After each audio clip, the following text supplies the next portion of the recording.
See, Kavita, I started my journey almost 30 years back in technology. Earlier, when we were in security, we were all the backend guys. Nobody knew our name. We were called as the antivirus guys or the firewall guys, just in the shadows. From there, it evolved based on the attacks which has happened globally, regulations coming into picture, interconnectivity, internet bandwidth development. A lot of things happened. Earlier, if you look at, we had an antivirus issue, one machine may go down or few machines may go down, we can bring it up. That's not going to impact your revenue stream or your main core business. Now what is happening is that a small cyber incident can bring down the entire business down. Whether financially, reputational wise, in various forms, it can create a problem. And that becomes a business risk. That's why the board came into picture. We are still in a crossroad. A lot will change, especially with artificial intelligence coming into picture. Now with the OT coming into picture and various interconnected things, there is a possibility, or there is already happening, a human life will be impacted. Digital economy works on a fundamental called trust. That's why do we have brake in a car? It's not to stop, it is to make sure the car can go fast. Right. Because there is a brake available. The security guys has to articulate in the right way to the business and say, we are part of you to make sure that you can go to the next levels. The management has to ensure the security team is fully aware and educated on artificial intelligence. If you don't understand it and act, there will be a lot of agents which is going to run inside without a central governance. And that will change the entire perspective or the risk to a different level. I may not be surprised if you start seeing security officers going to jail. Hey Cyber Nation, welcome to another show. It's great to have you with us. Today we are diving into an insightful conversation that I assure you will change your perspective on the digital world. Guest today is a true titan in the industry, Mr. Sunil Varki. He's someone who has worn multiple hats, served as a CTO and CISO for various organizations across different regions. And let me tell you, having a chance to sit down with him and chat with him was absolutely fascinating. Through a discussion, I really got to discover how a real-life CTO and CISO works. And let me tell you one thing that just stuck with me was how much the role isn't about knowing the latest tech, but about navigating unseen internal conflicts. I think for fundamental control over assets or ensuring accountability in what sometimes may feel like a gray area within an organization. Let me assure you, it is far more complex than just installing software. So buckle up because you're about to get an unfiltered look at the realities of leading technology and security in today's complex landscape. Let's get right into it. Thank you so much, sir, for being a part of our, Cyber Night show. It's indeed a pleasure to have an expert and a visionary as well as a stalwart like you in cybersecurity. So let's start with a bigger picture. You had the front row to the evolution of cybersecurity from India to Middle East and to the West. What is the one thing, how do you perceive that how cybersecurity has been, what is the shift, if I ask so, what is the shift that, how cybersecurity has been viewed in the boardrooms today? See, Kavita, I started my journey almost 30 years back in technology. So, and from 2000, I came fully into cybersecurity. So almost 25 years now, full-time, I'm into security. Earlier, when we were in security, we were all the backend guys. Nobody knew our name. We were called as the antivirus guys or the firewall guys. Right. We used to come after office hours because we wanted to go with floppy to every mission and then push it in to update the signatures. Right. Okay. Firewall changes was rarely happening. I mean, it's not a continuous activity. It was once in a while it happens. We come at late night and then does that. So we were just in the shadows. From there, it evolved based on the attacks which has happened globally, regulations coming into picture, interconnectivity, internet bandwidth development. A lot of things happened. And then from earlier a single isolated availability issue, it became a business risk. Because earlier, if you look at, we had an antivirus issue, one machine may go down or few machines may go down, we can bring it up. That's not going to impact your revenue stream or your main core business. Okay. Now what is happening is that a small cyber incident can bring down the entire business down, whether financially, reputational wise, in various forms, it can create a problem. And that becomes a business risk. That's why the board came into picture. The role of a board is essentially they oversee the cybersecurity as a risk to manage the risk part of it. They create the tone for the organization on the cyber risk. Right. And they give the assurance part. They may not be directly involved on any of your day-to-day activities or anything, but they set the tone and they give the oversight for that. That's where the board comes into picture. Now, globally, every industry, every sector has appreciated or accepted the fact that cyber is a risk, which the business has to look at in one of the top 5 risks or in that list. So considering that, board is also keen on that. So it is a major shift. Okay. My view, we are still in a crossroad. A lot will change, especially with artificial intelligence coming into picture. Mm-hmm.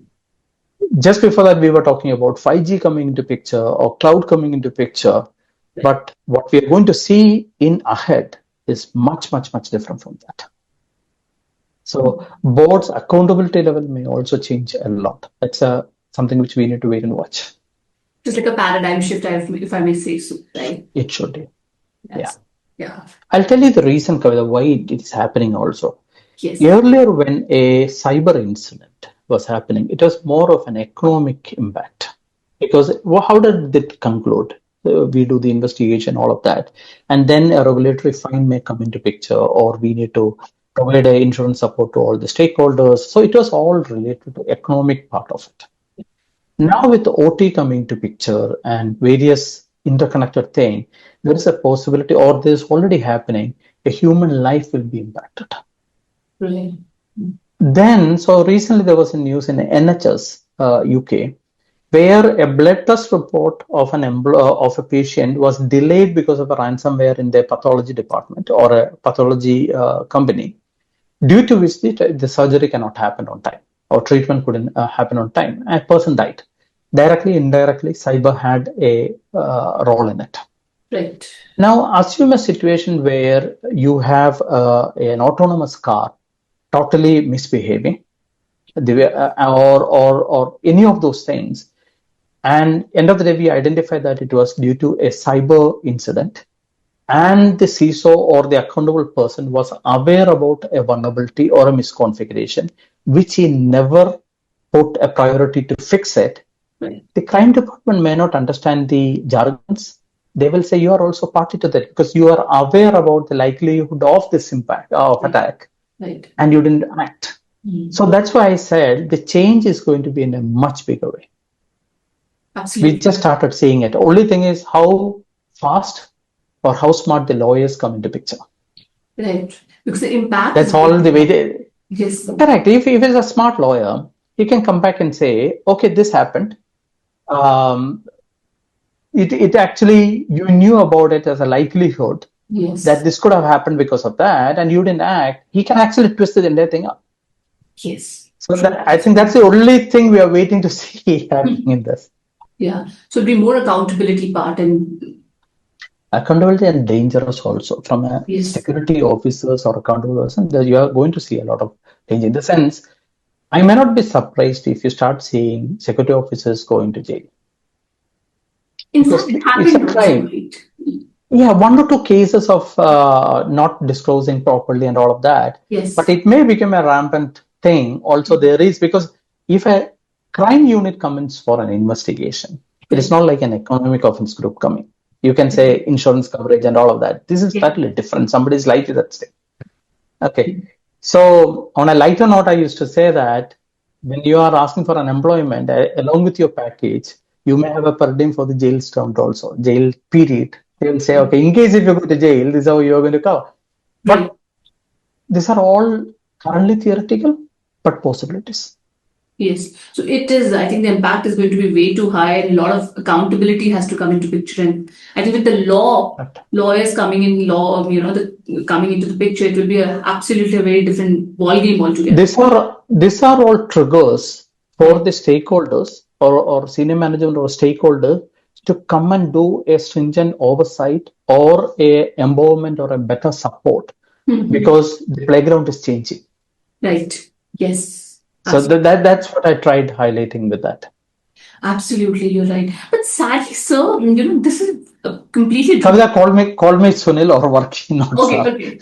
Sorry. So that's absolutely right, so Sunil. But however, sadly or unfortunately, if I say surprisingly, still the board still doesn't consider the cybersecurity as a. It's still they consider it as a technical topic, right? So what kind of mindset shift change is required, to change their view or perspective? Like as you said, the playground will change. So what mindset change is required? Because it's still a checkbox. So but in the last couple of years' time, the board's understanding and appreciation to cybersecurity has changed considerably to the good side of it. Because every individual, directly or indirectly, has some way a cyber as a concern.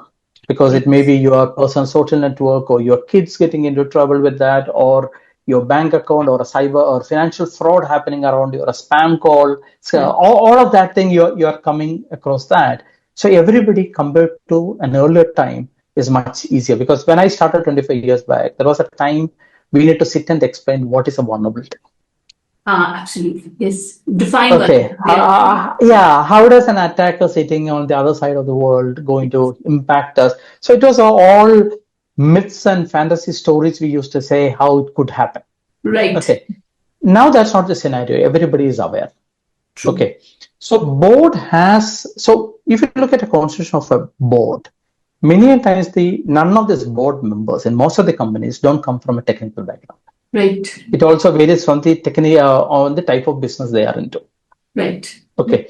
So independent. So now if you look at more and more independent directors who are joining, I have some background to that. And we have the audit function or audit committee. They play the bridge between the CISOs to that also. Okay. Right. Okay. Typically, a CISO gets around 45 minutes during a quarterly meeting. That's good. CIO, yeah, that's all. Ideally, that's all what is required also. Okay. Okay. Okay. You go there because there is an argument saying CISO should get a seat in the board. Right. I don't buy it. Okay. I'll say why I don't buy it. The reason, the board typically happens for 2 days or 3 days in every quarter. Okay. Right. They may spend around 45 minutes or 1 hour speaking about cyber risk. What will you do the other 2.5 days? Because they are going to talk about legal risk, market risk, financial risk, immigration risk, a lot of risks they are talking about, and the business plan and roadmap. So what is ISO going to do there? Right. Okay. So that 45 minutes, earlier CIO used to represent you. Now the CISOs may get directly is going there. The challenge there is that are you translating the technological risk to a business risk and giving to them? Yes. Or positioning it over there. Correct. Okay.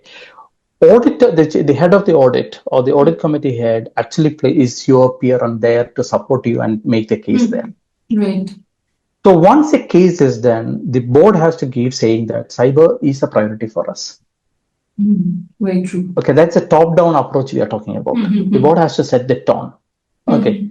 Then the board has to say that, so is there an open risk which we need to be worried about? Right. Okay.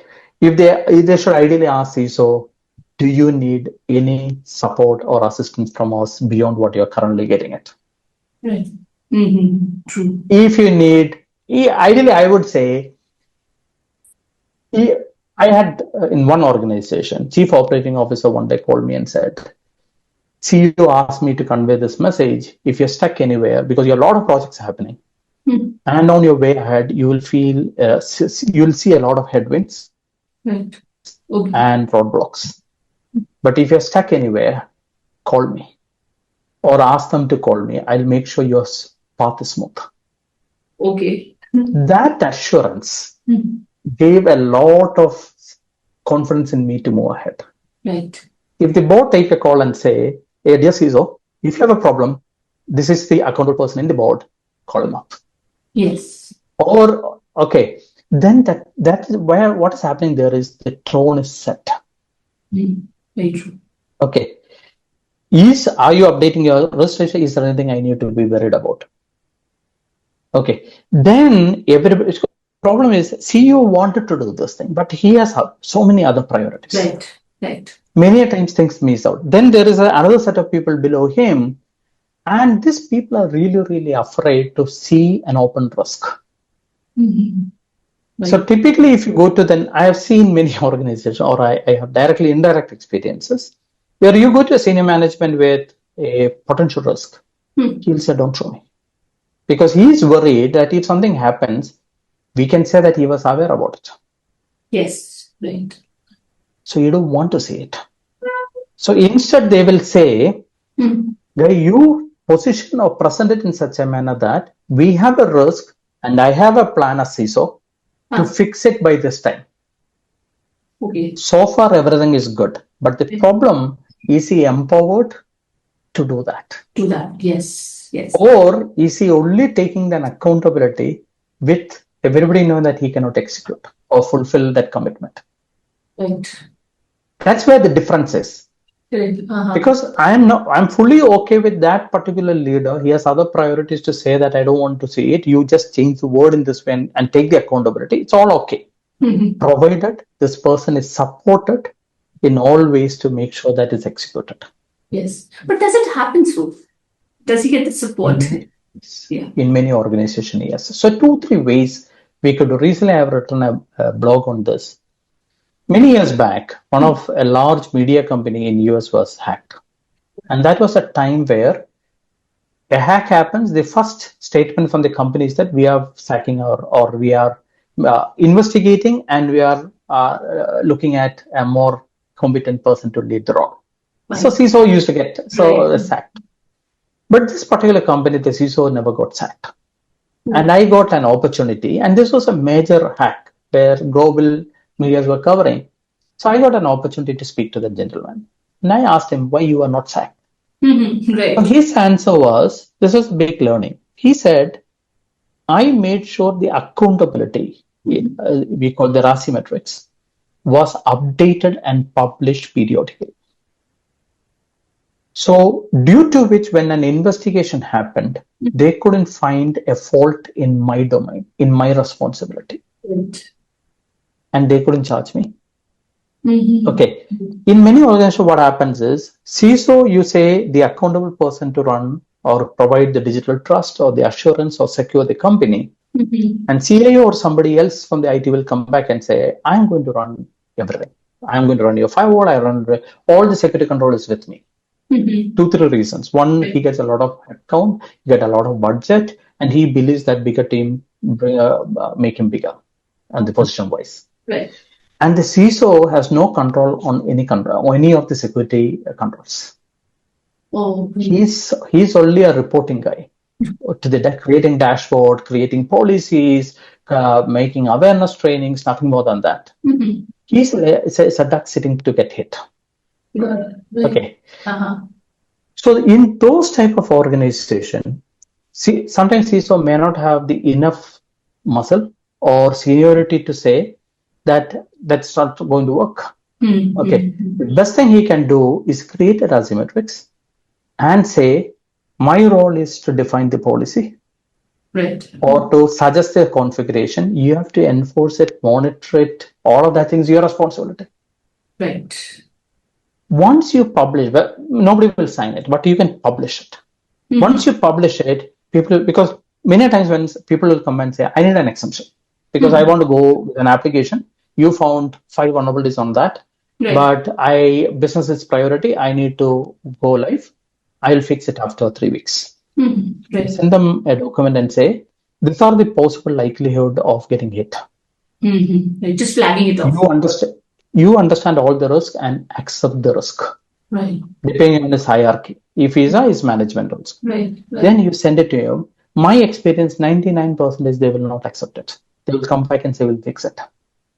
Right. So here what is happening is everybody want to run the show. Nobody wants to take the accountability. And that's on poor CISO's head.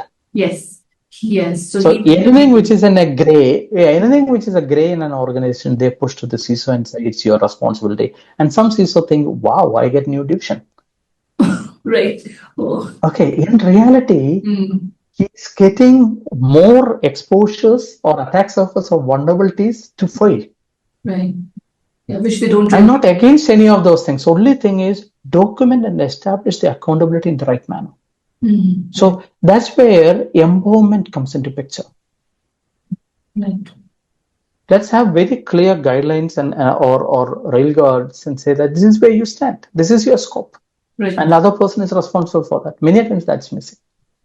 But is it coming now? Is it happening now, sir? Is this kind of a change happening now? Not fully. Right. So take an example. Fundamental hygiene requirement. One of the fundamental hygiene requirements: know what is in your network. How many computers are there? How many networks devices are there? You have no idea. Right. Okay. Somebody will give 5,000, somebody will give 5,600, somebody will give 7,000, different number. Then we ask, where is the authoritative source?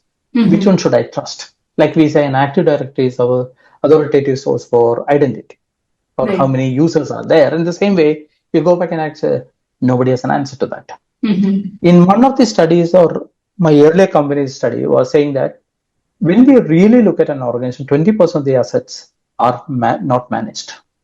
Not managed. Because these are in different places. This is an old device. Somebody wanted to change it, to remove it.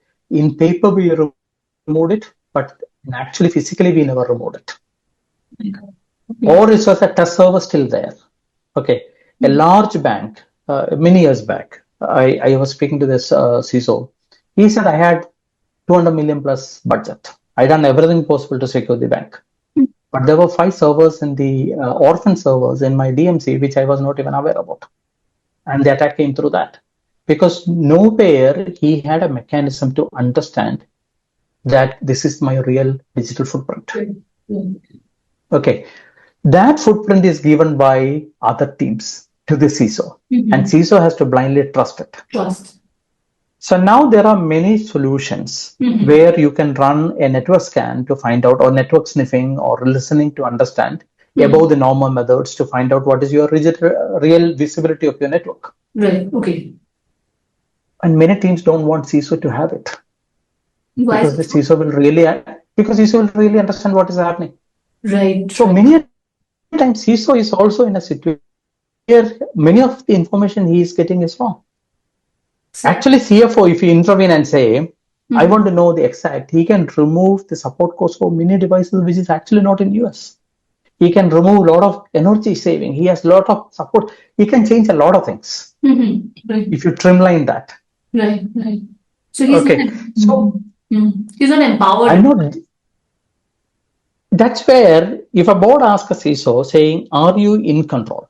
Yes. For an open discussion, he will say, I have a problem because many of the controls which I don't have a real control. I'm not saying he should be changing the firewall rules or he should be monitoring. Availability part, technical part has to be with the technology team because they are the experts to that. Right. But what configuration to go inside, what changes to happen, who is accountable, he should be accountable. His security engineering team has to be accountable for that. I'm not generalizing. There are organizations still running in that manner because that's where we say the reporting of a CISO under a CIO. Okay. The problem is that CIO, everything the CISO is going to see is through the lens of the CIO. Yeah, right. Now with new things coming out, business has their own technology space. Right. So I would have taken a cloud service. Correct. From a business point of view, I may have POCs running it because in a heterogeneous environments. Right. CIO may not be involved there. That doesn't mean that CISO can also ignore it. Right. Because CISO is responsible to bring the digital trust and assurance for that organization. Whether it is in scope of CIO or not, it doesn't matter. Right.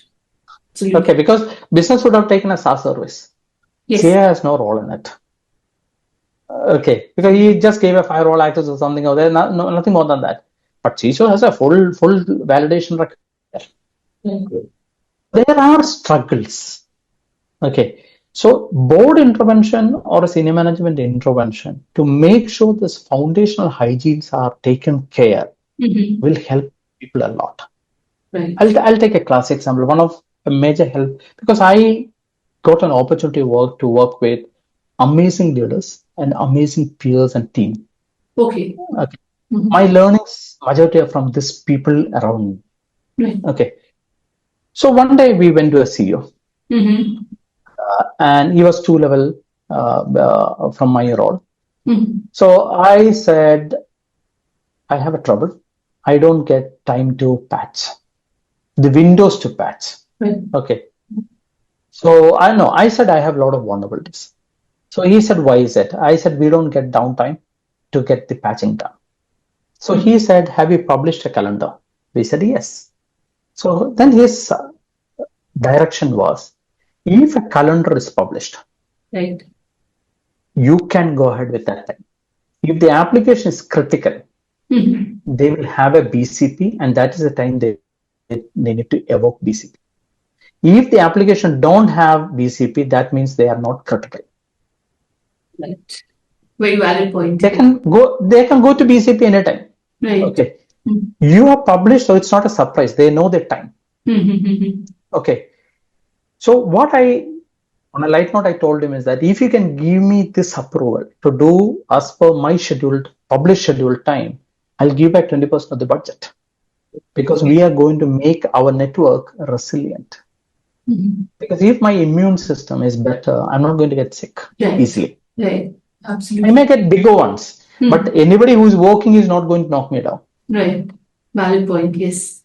Absolutely. Okay. That CEO was a very forward-looking, technical savvy CEO. He immediately made that happen. And that organization, a lot of things changed because of some of the top management directions coming in.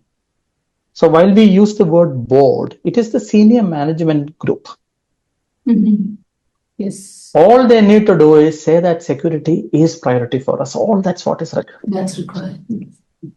But somehow the business comes into the picture, right? So, and that takes over the center stage and probably. So, see, business is the priority. No doubt to that. Yes. Okay. But the question is, for business to thrive, so we used to say digital economy works on a fundamentals called trust. Because I am going to a e-commerce site and giving my credit card and my home address and everything and buying a thing, because I trust that company will take care of my thing. Yes. If I'm immediately going to get a call saying, oh, you're trying to buy an umbrella, I know where I can give you a better offer, I immediately know it's been leaked. My confidence level. So this trust works. In technology or in a cyberspace, trust is extremely dynamic. Right. A human-to-human relationship, trust takes its own time, but that's more strong. Okay. In a digital space, trust comes very fast based on your marketing, the look and feel of your website. Trust comes very fast. Very true. But there are almost 100 odd parameters dynamically changing which can impact your trust. So take an example, you went to a site, immediately your antivirus says there is a malware in it. Right. Or you get a call from somebody saying, I can offer you a better position. I done an inquiry for a home loan, 5 banks called me immediately. Okay. Yes, trust can keep on eroding if you don't manage it properly. Right. And that is the responsibility of the security guy to do it. So that's where the security guys has to articulate in the right way to the business and say, we are part of you to make sure that you can go to the next levels. Right. Because we will provide the assurance and trust to do better. Because when we started, the common example people say is that why do we have brake in a car? It's not to stop, it is to make sure the car can go fast. Right. Because there is a brake available. Correct. In the same way, when we started doing our e-commerce, the banking transactions online, the limit was the transaction limit was very small. So say I'm taking an example, say 5,000 rupees, because they were okay to take the risk of that 5,000 rupees. Right. As the security matured, they said, I'm okay, you can do 50 lakhs together. Yes. Because we had a confidence on the security. Right. So business has to look down security as a party together. Yes. As an added I used to, because then only they should understand, only if this peer is with me, I can run faster or I can reach my my target or objective. Yes. It's Okay, it can accelerate your journey. correct. So security guy has to also articulate that in the right manner. Right.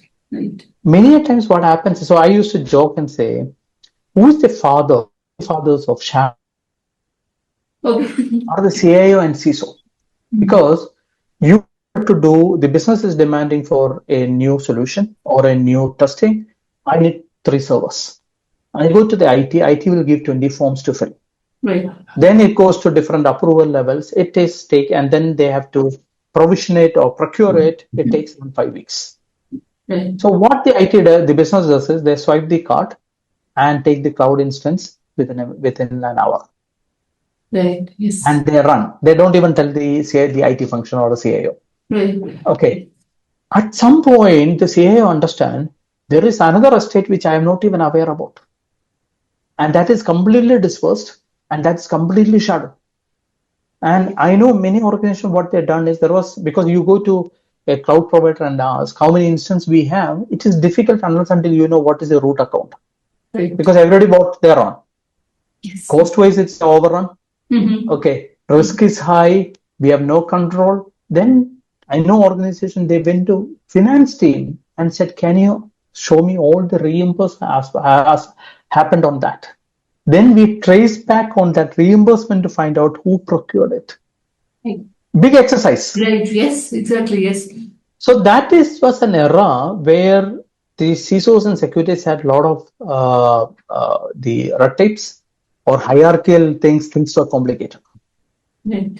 Now it has changed a lot. Now everybody understands that's not the way it works. These are all participating together and going ahead. So there is a change. There's a positive change. We'll see. That's a positive change. If you don't understand it and act, now artificial intelligence is also take us to the same side. Yes. There will be a lot of agents which is going to run inside without a central governance, and that will change the entire perspective or the risk to a different level. These are all because many times we are repeating the same thing which we have happened earlier also. But what's the kind of solution to it?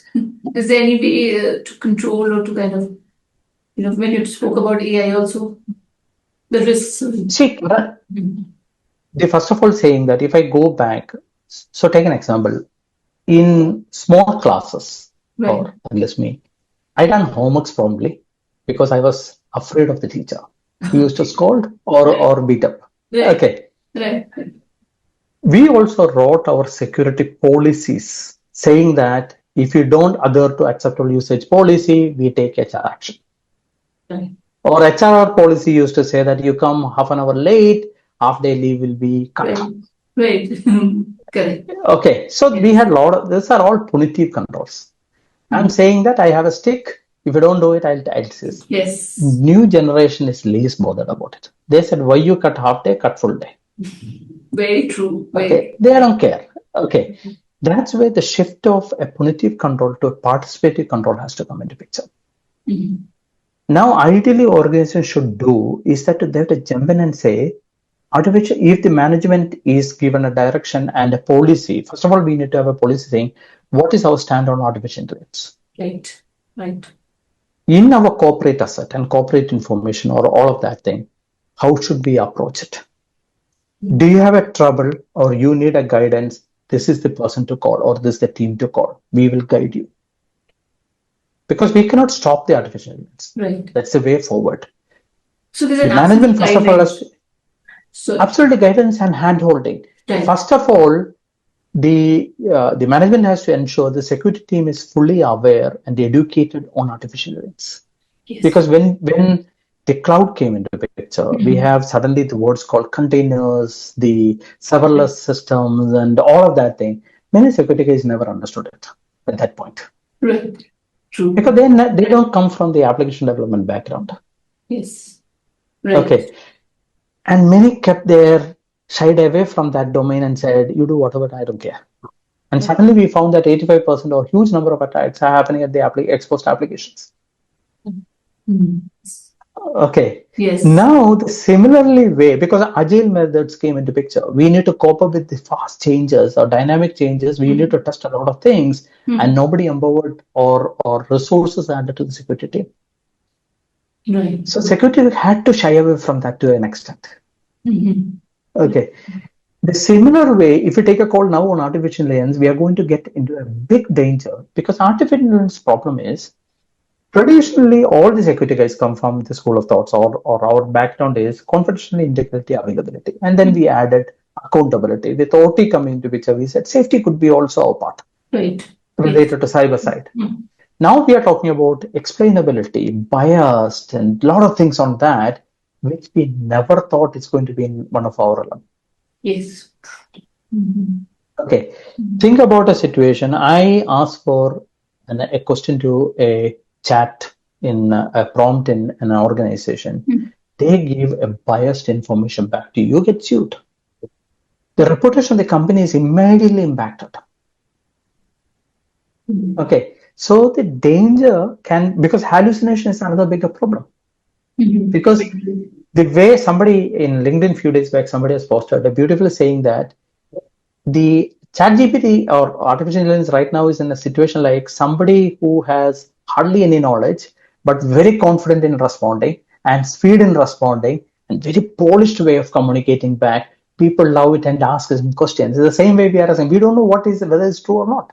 Yes. I had a lot of experience where it quotes clauses and standards and with numbers and all of that thing. In reality, that those numbers never exist. Right. Was it? It's just hallucination. Yeah.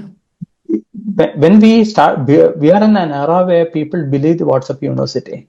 Now we are talking about people just trying to believe what ChatGPT is going to be. Yes, very true. And take decision based on that. That is where now it's with the organization has to be clear that this is the risk we are going to have.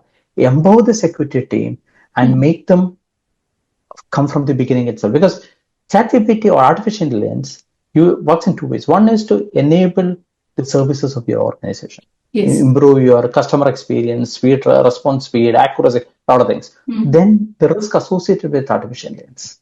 Right. So there are two parts of it. In both the part, the security officer has to be there fully.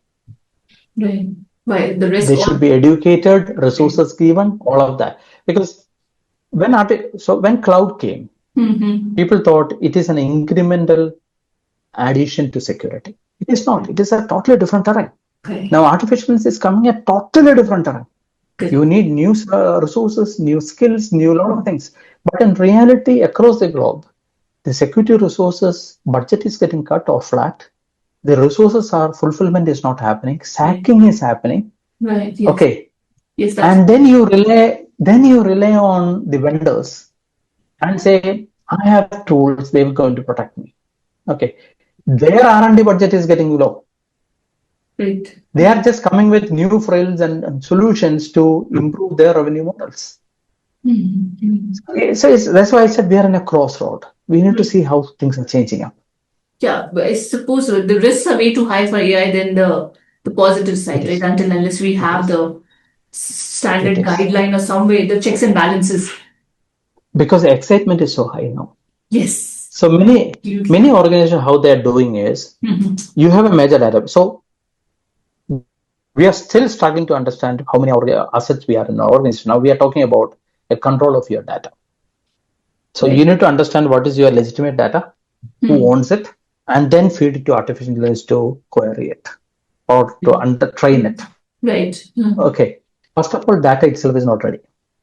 Yes. Okay. A lot of work has to happen at that area. Right. Before we jump and say artificial intelligence is the way. So what companies are doing is they are taking some portion or a field or some variables of the data and putting into an island and asking the prompt to query from there. So it's a limited way. It's a controlled way. So, but business is excited. Top management is excited because if you are not an artificial intelligence company, now we have a problem. Right. So they will at some point will push and say, open up. Yes. The entire database. Right. Right. See, so it's stuck. It's a direction from the top management. Right. Once it opens, you never know what is going to go out. Absolutely. Yeah. It's flooded, like you just absolutely no control. Yeah. No control.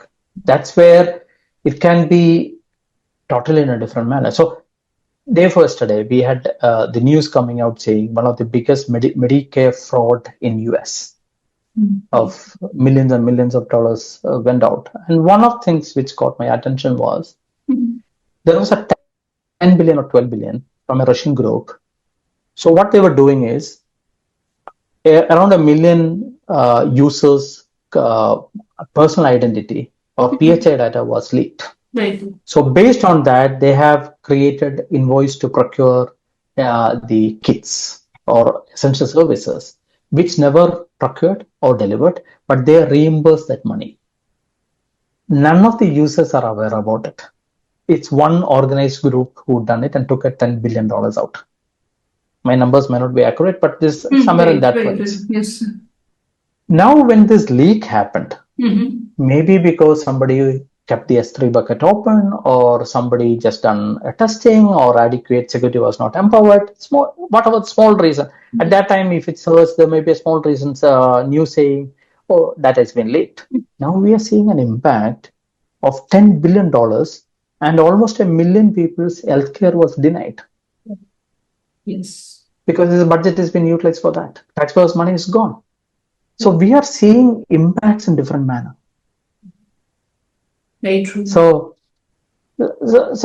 it's a very, very turbulent domain right now, and it's going to get worse.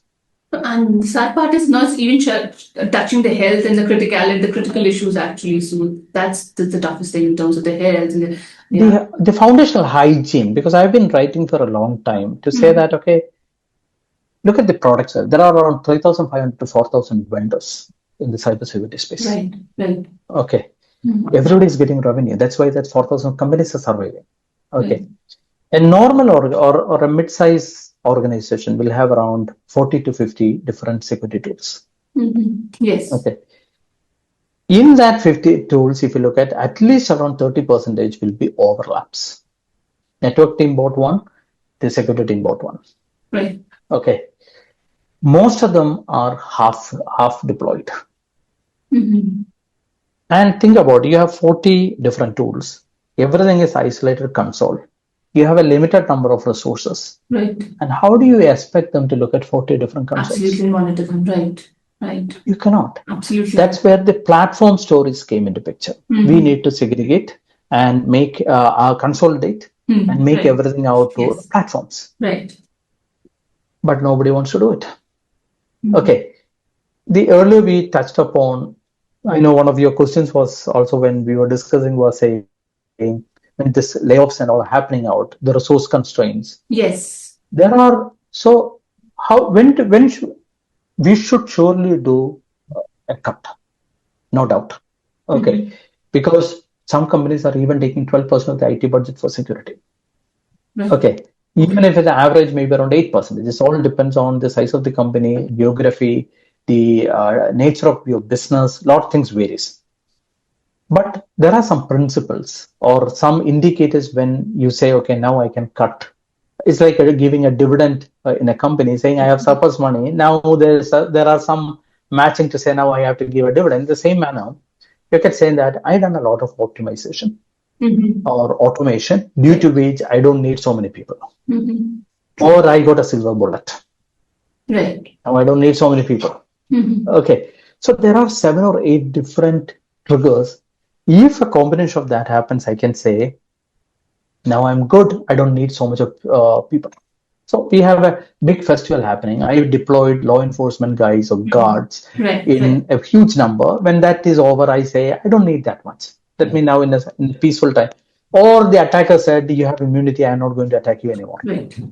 Yes. Okay. If none of that triggers are there, and when every day you see more and more bigger attacks are on the way, when artificial intelligence type of new technology is coming into picture, so external environment is so bad and becoming worse day by day, and internally you have not improved anything, qualifies you for a cut.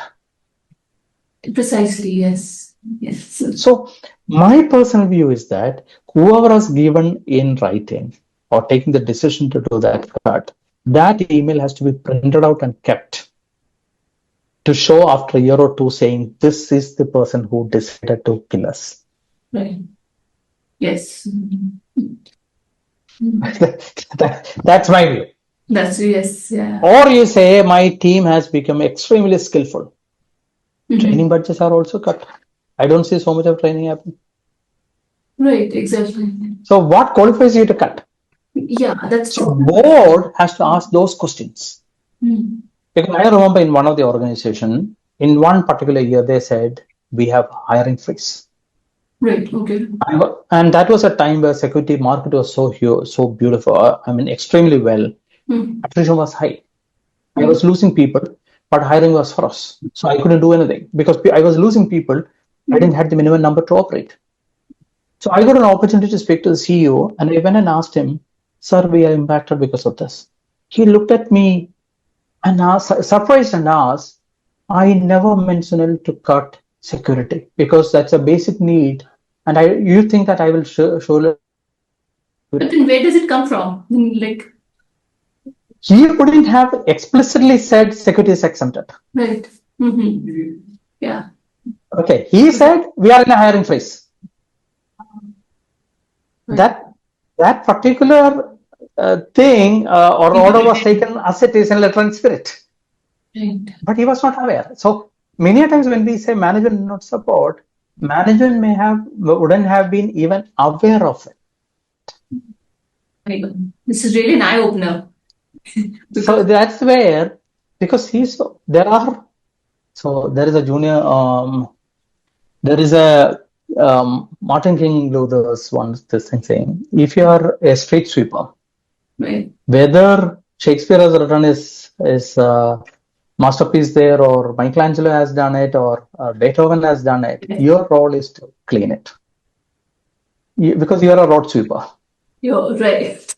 Correct. Okay. Yes. If that happens, and heaven and earth will say, there lived a sweeper who done his job well. As a security officer, yes, you have a role to protect an organization. Whatever the headwind, you do your part. You may lose the job. You may be, so you are not for popular vote. Right. Okay, because I remember in one organization, I went to my manager and said, people hate me. So she looked at me and said, you're not here for a populist vote. Okay. Very well said. That was enough for me. Okay. Yes. Okay. So in WhatsApp, there is a message running saying, if you wanted to be popular and everybody happy about it, then go and sell ice cream. Okay. Right.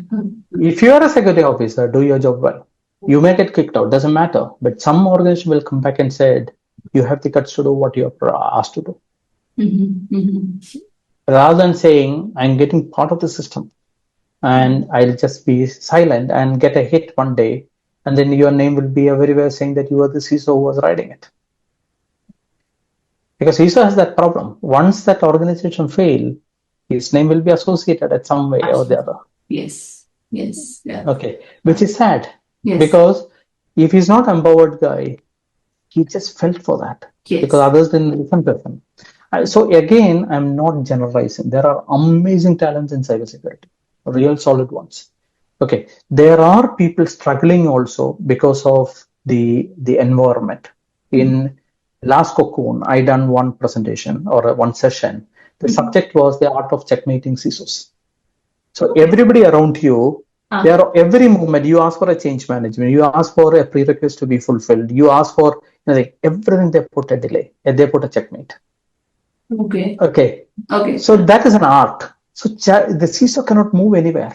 Every position is putting a checkmate. My God, he walks. It's a soft one. Right. Yeah, that's why you say he got burned out. Okay. Yes. He is quitting the field. He has all of that thing is because of that. Right. Because not because of their advisories or the major attacks coming. It is because of the soft checkmates which is happening internally. I'm taking my age as a privilege to say openly whatever I feel. No, absolutely. But this is the kind of this is the kind of insights we needed actually. So you touched upon a lot of very insightful conversation. Now looking across, I think we already touched upon, but still I'd like to ask about the tools part, which you said, like what about the board members asked before approving one solution? Like let's talk about the tools, because security stacks are overflowing, as you touched upon. What should a board member ask before approving one more solution, and how can they shift from tools to outcomes? See, board will not get into that. Okay. Okay.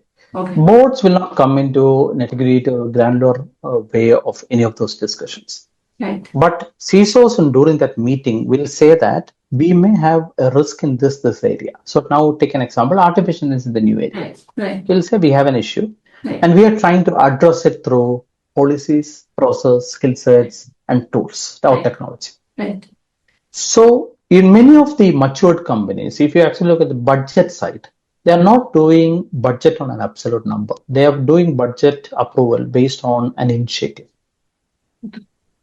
Okay, I'm saying that I need to enforce control for artificial intelligence in phases or whatever. They approve that initiative. Okay. They're not saying, okay, I am allowing $150,000 for that. It is not that. And I felt that to be more appropriate for the security don't have to fit in to what is available somehow. Yes, right. Very well.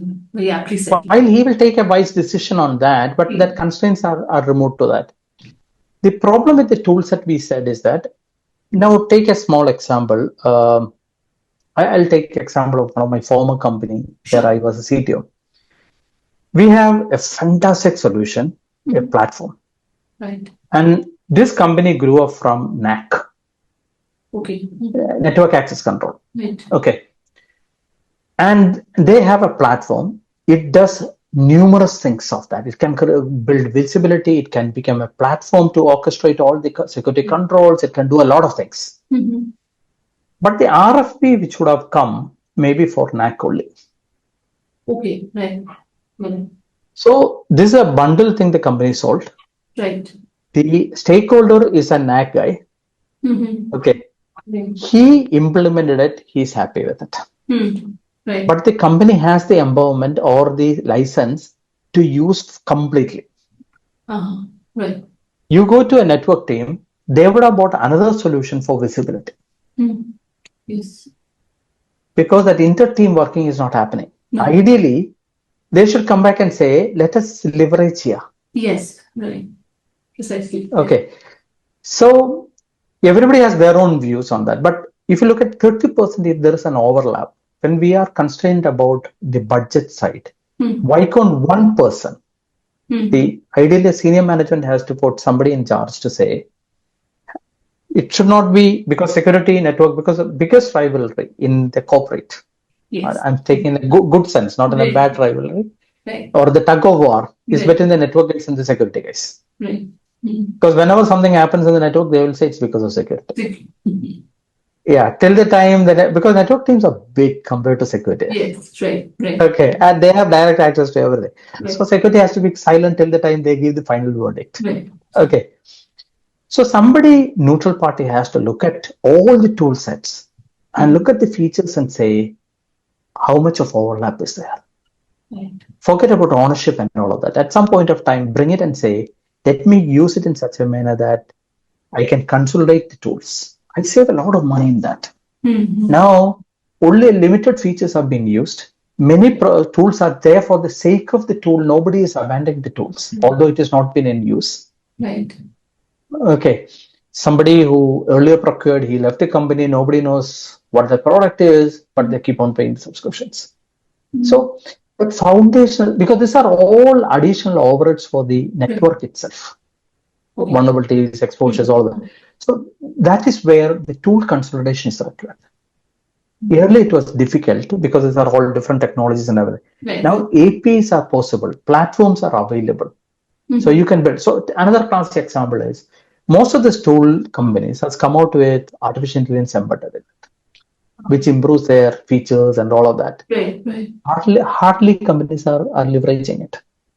Right. They're just taking it because they feel that it's the need. However, no, the company said you bought version 8, now version 10 is available, which has AI capability. Just upgrade it and but are we because that optimization side is we are still looking for a new tool to procure. Right. So what I for some period of time, what I'm writing all is about saying that spend a little time, maybe 6 months. Right. If don't have resource, bring in consultants. Let them look inward and say, what's your footprint look like internally? Right. And let us see how much we can optimize it. In the Right. licensing form, overlap removal, effectiveness of these controls, the features enabled, then you have a more robust environment available. Right. Right. Many a times it happens is if the same tool is shared by 3 different groups, who wants it? Yes. Okay, Just I more don't want to give the people work in budget out. silos. Many places, the skill set of the people, attitude of the people are amazingly good. But when it comes to inter-team working, Right. Right. it falls. Unfortunately, the It team building falls. is required there at the senior level as well. I also sometimes I use the thing saying you need a rotation. Every month you have to 3 months go and work in the other team and come back. Then everybody will appreciate everybody because everybody has their own justification, their own trouble. Right. But Right. when you sit there, you will say, yeah, I understand their pain point, or Yes. I know somebody to talk to. Correct. So a slight ego is there between the teams My God. or between the leaders on the budgets and the power and all. If that is crushed, a lot of things can change. Yeah. So it's everywhere is a power play game, right? It's like it also They comes. may not even know about it. See, what will happen is some security guy come by and say, you need to do this change immediately or give me this report. Right. He will say, I have 10 other things to do. I'm tied up. I cannot do it now. Right. But he will never understand. The security guy may be asking because he's seeing presence of an attack. Right. Right. There's a possibility, and that's why he's asking. Or a possibility or a improved likelihood or something he's Right. saying. He never communicates saying that I have a problem. I need you to support me on that. Or at least after that, you don't acknowledge him. So these are soft things. Right. So But soft lot skills are can required change. there as well. Eh? I say so soft skills are required there as well. So it's not only It is. Inter-team working is, I think when you go for an offsite, you Right. should actually do inter-teams. Yes. Not the team building. Inter-team building is what is Right. required. It's a very big, it's like an eye opener you're telling, right? Like basically there is Everybody knows it. Everybody is going through it. But unfortunately, it's sad that's how it works. Yeah, I think there should be a big And yeah, some people are also afraid whether am I exposing my kingdom, my vulnerabilities, my weaknesses, my problems. Okay. But we have a much bigger advisory outside. Right. So if we are worried about our internal small issues, we have a big guy to defend against. Right. So for that we need to unite. Right. Yes. So as a role, as you know, you have been in such senior roles and also advising firms. So this must have been a common challenge that you face in terms of the I won't say a slight friction, or I may not say friction, but a little bit of power play. Small companies, you don't feel much. Right. But large companies, legacies, vintage guys, Right. this is there. So I've seen one particular function. So they themselves, I don't want to be very specific, but they themselves is confused about their role. And their survival is based on confusion. Okay. Everything they challenge. They created so much of documentation, so many of emails. For what? Nobody knows. End of the day, project gets delayed, project gets stopped, everybody gets burned out. In real sense, was it required? May not be. I don't know. So how do you address that? Basically, like in these kind of challenges, I understand even being on top of the technology, you know, or from the technical part, but this also is a. I think many youngsters get burned out in this. Okay. As you grow old or mature in this thing, you will all understand. So one thing is you will also start appreciating their side. Right. Saying not all, but most of the cases we know that they have a real constraint. Right. When you see them in a cafeteria, how many people actually go to and sit with an inter-team guy and say, Right. how's life going for you? Right. There, you may start appreciating things. They understand you are in trouble or you are facing a problem. So that's one way of it. Second, you all appreciate that nothing is personal. Okay. Right. Very true. Nothing is personal. Yeah. So I think that's what we call the maturity. Right. Very true. Yeah, it's okay. Life goes on. Right. No, the entire thing, challenge is like it just can kind of impede the work process in some way or the other. So that's what. It is. It is. If you actually look at a life of a CISO. So take example in Bangalore. He Right. starts in the morning. Right. He has all the traffic like everybody. He has to handle the raw traffic, Right. all Right. the rages, and then he reaches the office. Right. He meets the vendors. He look at his dashboard. He talk to his auditors. He has to manage the attrition side and all of that thing. So everything, your mood and your outcomes are different. This and sometimes you look at the dashboard, you get depression. You talk to the vendors, you don't know what they are not fulfilling what's been promised. You get aggressive. You go to attrition. You plead to the employee to stay back. So Right. your mood is swinging. Yes. Okay. Yes. So Right. As you said, checkmate. not only and then you see advisories, you know that something you missed, you don't know, you have no clue what is happening. Right. You feel something is happening, but you don't have no clue. It takes hours to agree to understand a better clarity of it. So and people want answers immediately. I have worked in an organization where uh, 800 mails comes in a day. So Okay, 800 mails comes in a day. wait. Okay. Okay. Because some you are also confidence and distribution list and everything, but it's overwhelming for most of the time. Weekends are where you clear all your mails, Right. but it's under tremendous pressure. Okay. Then if you get into an environment which is also playing their own game, you have a trouble. So you have to diffuse it. Right. You need to spend time on coffee with them in between. At least when you're printing a security t-shirt, Right. or sweatshirt, send them few saying that you are security enabler or accelerator or something, recognizing them. Let them also wear it and propagate that. Right. Absolutely. In a very soft way, you can kind of do that. End of the day, everybody are personally good friends. Yes. Okay. Everybody has their own work pressure. True. True. If these small things have been addressed, saying that, okay, I'm dropping my license for that particular tool because you have a tool which I'm ready to adopt. Right. Right. May not be 100% required for fulfilling my requirement, but at least 90%. I'm good with that. So that approach also will save a lot. Right. But just a question, like very simple or tactical. But when they kind of think about a new tool or they're planning to buy a new tool, internally they don't just kind of sit together and say, okay, this is a tool. Maybe its functions will overlap. So probably we should all discuss. Or is it like, okay, Somebody was my team and I have to. This is my budget. I have to do it. Ideally, when an RFP is being created or Yes. a requirement is created, we send across to all the teams. Right. Saying this is what we are planning to do, and we get a concurrence to that. Right. And most of them will be security driven type of activity. Right. Then the challenge comes in saying that did we scope it in the right manner? Is the prerequisite fully available? Right. Okay, who going to own it? Where are we going to? Is the rack a space? A lot of things happen to that. Right. Now, somebody was joking saying that, okay, now I do all the POCs because in my resume, I add all that as my technology skills. Okay, right. Okay. Okay. That's interesting. So many times what happens is at some point of time, the other team feels they are asking so much, a lot of prerequisites, a lot of changes happening. I don't have time for now. And the other side is when I buy the product, I buy, say, 100 hours of professional services from that company. Okay, right.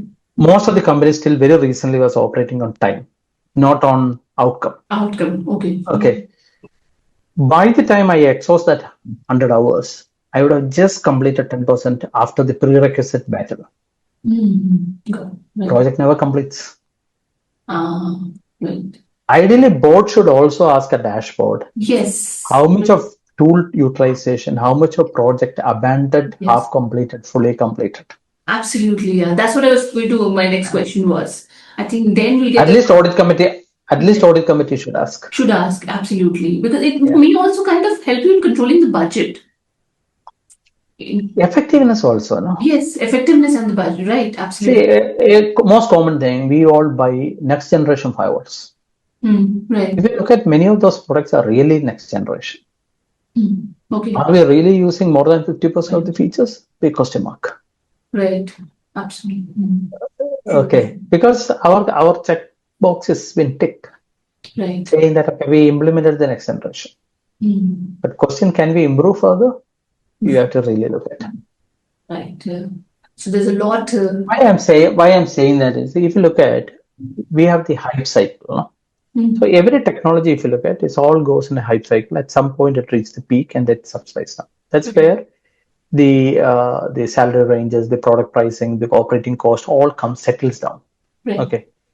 For the last 3 decades, in cybersecurity, hype cycle is never coming back.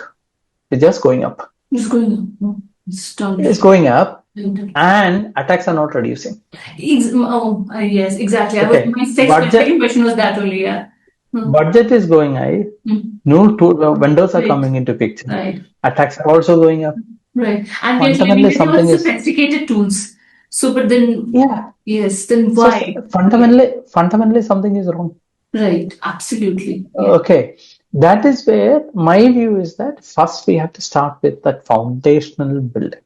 We all have it. We've done the investment. We have done everything. Right. Only thing is, are we because I, as a CISO, will I have guts to go back to the management and say, give me some budget for consultants. Let me make sure my hygiene foundation requirements are all fulfilled. He will say, what are you doing all these years here? All this, right. Absolutely, yes. But ideally, board should go back and say, I am allocating you a fund. Go back and fix your basics. Yes, very true. Yes. Okay. So these kind of conversations happen since you have been. No. Because everybody is talking about who has advantage to that. If you look at vendors, don't want it. They want to sell, because if you look at a vendor, he has a fantastic product coming out. Right. What is his normal approach? Is he going to integrate to an existing product and improve the effectiveness of the product, or he sell that as a new license for the customer? He sells as a new thing. Licenses. Okay. Not improve the existing base. Yes. Okay. So vendor pressure, budget, everything on that. So the maintenance budget, if you look at, we have innovation budget, we have operation budget. Ideally, we should have maintenance budget also. The patchwork or maintenance type of work. The basics. Yeah, let me go some percentage to fix my ground. Right. So is it like right now cybersecurity is a very hot market? So there, you see a lot of vendors, a lot of products coming in. I'm not too sure, because as you rightly pointed out, when we are so sophisticated tools, everything's in order, still cyber attacks are happening. So is it because the market is too, it's it's very hot right now. So there's a lot of vendors coming in. Everybody's trying to push their product, and I am even the consumers are kind of, the CISOs are just taking into it and they're buying it. And is it just because they're going to that kind of thing? It's and maybe over a period of time it will silence and it will be like a more mature. It will not silence, because 3 decades we have seen. Yes. Okay, it's bound to happen. The reason is attacks are going very high. Right. Now we have that fear. We know what is the impact if we get attacked. Right. So what our step is to go and say, let me buy a new tool. Right.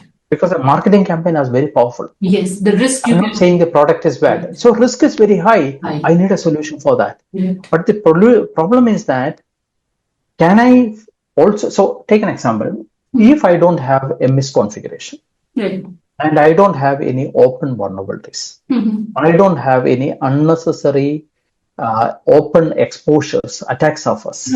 Right. Ideally, around 40 to 50% of my attack should reduce. Absolutely. Right. Yeah. Because I have no vulnerability to exploit. Yes. I have no misconfigurations. Correct. And I don't have much of a things exposed. Right. Okay. Then if I do zero trust, fantastic least privileges, and then the zero trust thing, fantastic concept. Okay. But the hype created a problem for that. Yes. It will come back, what is hype rate? So everybody knows that if I reduce all of that thing, a considerable amount of my incidents can be reduced. Right. True. do we really who has the guts to go back and admit saying, I have to fix my basics? Right. So it's like now, my accent may have a problem. Many times I've heard in my journey, which I agree fully, I'm from Kerala, it happens. Okay. I'm not generalizing Kerala also. No, what I'm saying, at some point of time, if I take a call and say that I'm going to go back to a voice neutral training center Right. and spend a month to come back, there's a huge difference. Absolutely. Yes. How many has the guts to say that? None. Yeah. Okay. Right. Yes. Various reasons. I have my constraints, all of that thing are there. Right. But if somebody takes a call, you can considerably reduce it. Right. So if he is not asking, the senior management can volunteer and say, take additional budget. Go and fix it. Fix it, yes. Yes. But is the senior manager aware of it? Or they just trust May it? not. May not. Because, Yes. see, if you look at Yes. cybersecurity is a very small component of an organization. Right. Yes. People-wise, budget-wise, everywhere they're small. Only thing when they say no, people to hear about them. Right. Okay. Or awareness training. Yeah. So naturally, all other leaders has a lot of other responsibility to do it. That's It is not that they are not It is not that they are ignoring. It is not that they have a higher priority. That's the role of a cybersecurity guy, also to translate it and being an appealing guy, or to a guy, a charmer, to go back and seek their attention. And articulate it and kind of, yes, seek attention. Yes. See, I one similar. I was recently speaking to a few people. They said now our in-team and inter-team relationship has improved a lot with ChatGPT. Has improved. Okay. Yes. So it's true. So what is happening is that typically I'm taking the liberty of Kerala itself, or since I'm from there, nobody will blame me or hit me for that. We translate the mother tongue or native language straight to English, and send it across. Words can be rude, or the tone can be bad, or it won't convey the politeness in that. Right. Okay. Now people use ChatGPT to write emails. Yeah, to refine it. Yes. And it will say it should be polite, it should be insightful, all of that thing. Right. So mail goes to the other party and he appreciates the tone. He understands the subject in a much better way. They are improving a lot on their relationships. That's really a very positive change of AI then. This is like really interesting, yeah. So ChatGPT, so actually the intent is right, but because of the lack of communication. That's why I'm saying there are constraints. Right. It was not, they never wanted to do that way. Right. Because in cybersecurity, there is a problem that people assume, it's a perception that you have authority. Okay. Because you are a security team. Right. And if your tone of that mail, maybe you are trying to say an urgency, but it can be that as an arrogance also. Okay. People try to push back. Right. Okay. So ChatGPT is helping it out. So that's why I said every team will have their own problems, their own constraints, which we need to stay back and look back, step back and appreciate it up. That's a very interesting. I think I went off topic a lot. No, absolutely. That's what I wanted actually, because questions just set the tone. But when you talk, the real, information comes out actually, and when you converse actually, because these are the challenges we want to bring it out, rather than just talking very technical as such, because everybody's talking about it. So here you have a gold mine of information. Again, while I said a lot of negative things also, if I have a career back, I will do security only. Okay. Because I love security. Because it's a very fantastic domain. Right. You have challenges, you have great exposures, a great community or fraternity to work with. Right. Okay. And you have a clear purpose and mission to secure the company, to build digital trust. Right. I love every minute of it. Okay. The only thing is I'm also saying what I saw on the way, which need to be corrected or which can be corrected. Yes. And we will improvise it. That's the slight changes can make a huge difference. That's the entire perspective. Okay. So thank you so much, sir. It was a very insightful and information. We felt like it was a gold mine of information, especially for the CISO community and the boardroom. And going forward, I'm sure they will take steps and they will try to, bring change in the boardrooms and at the same time how CISOs work and with more amicable relationship, at the organization level. Thank you so much for being a guest to us. Thank you very much. See, there are many boards and senior management doing it. So that's where we call them as a matured organizations. Right. But is it uniform across? Is that no? May not be. There are some pockets it's not happening in there. The only thing is they should also understand the bigger picture. Yes. By choking a small function, what impact it could have for the entire business. Because no longer is an isolated availability issue. Right. It's the business risk of the big magnitude of it. The blast surface of anything happening is huge. Huge. So considering that, you need to support better. That's all what I was trying to say. Thank you very much. Really appreciate it. I was very bit vocal. Sorry about that. It was gone out. No, absolutely, sir. It was great actually to you shared really great insights and it will really help all the community and our audience as well. Thank you so much once again. Have a good day. Thank you, sir. Thank you so much.